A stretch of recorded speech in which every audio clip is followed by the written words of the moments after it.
Hei, aku Sutini Aijik. Aku merupakan seorang mahasiswi berketurunan Siam yang sedang melanjutkan pembelajaranku di Universiti Sains Malaysia dan aku bakal seorang guru. Aku mulakan setiap hariku dengan menyertai kelas secara atas talian. Sebagai seorang bakal guru, pembelajaran secara atas talian memberikan kedua-dua impak positif dan impak negatif kepadaku. Antara impak positif yang dapat kurasakan adalah penerokaan dunia teknologi yang semakin luas. Namun, pandemik COVID-19 turut telah memberikan pengajaran kepadaku yang masa depan adalah sesuatu yang tidak menentu. Kita hanya mampu merancang, namun Tuhan yang menentukannya. Bidang pendidikan merupakan salah satu bidang yang menerima impak yang besar. Guru-guru dan murid-murid terpaksa beralih kepada online learning dalam keadaan kurang bersedia. Jadi, mampukah aku menjadi seorang guru yang hebat untuk mempersiapkan anak-anak muridku untuk menepani masa depan yang semakin tidak menentu ini? Kelemahanku sering diisi dengan dorongan daripada keluargaku.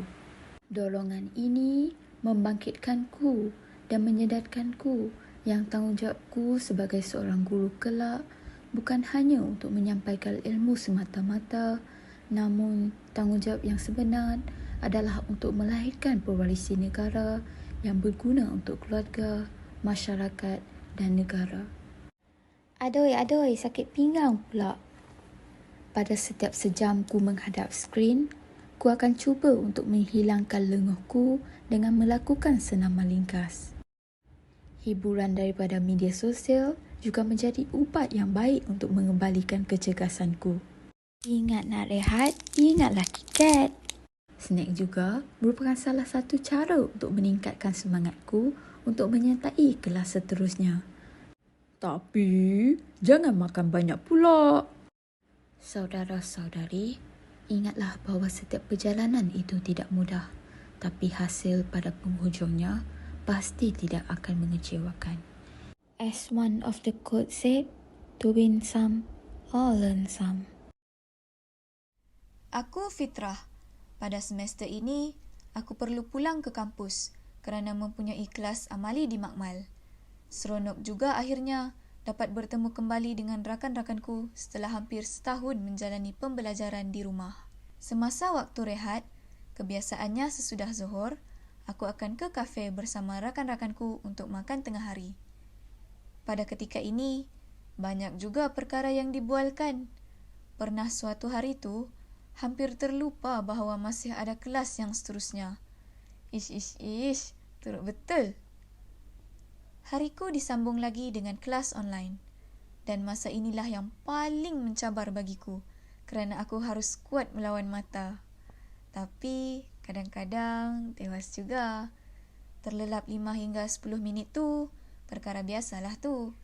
Terlajak sejam, risau. Jangan macam ni ya kawan-kawan. Aku percaya semua pelajar mahupun guru atau pensyarah berasa penat dengan pengajaran dan pembelajaran atas talian yang memerlukan kita menghadap skrin hampir setiap masa. Tapi, aku juga percaya semua ini ada hikmah dan kebaikan.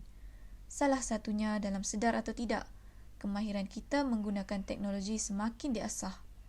Banyak perkara baru yang aku terokai sepanjang pembelajaran ini. Dan aku percaya, hal ini memberi manfaat kepadaku sebagai bakal seorang guru. Pada setiap petang, aku akan keluar untuk beriadah. Kadang-kadang bermain badminton, berenang, bermain bola jaring atau hanya bersiar-siar di sekitar kampus. Bagiku, bersenam itu amat penting. Bukan sahaja dapat menyihatkan badan, malah dapat meningkatkan kekuatan dan mengurangkan stres. Lagipun, kita bakal guru ni perlulah seimbang dari segi jasmani, emosi, rohani dan intelek. Barulah kita dapat melahirkan anak bangsa yang juga seimbang dalam aspek-aspek tersebut, selari dengan kandungan dalam falsafah pendidikan kebangsaan kita. Aku Syaza, seorang pelajar sains dengan pendidikan yang melanjutkan pelajaranku di Universiti Sains Malaysia. Apabila menjelang senja, aku pulang dari beriadah untuk menyiapkan diriku bagi beribadah. Aku akan meluangkan lebih masa untuk beribadah, bermulanya waktu maghrib sehingga waktu isyak. Sesibuk mana pun kita, janganlah lupa kepada Yang Esa, kerana aku percaya bahawa di sebalik kejayaan kita miliki, alhamdulillah semuanya berkat dari rahmatnya.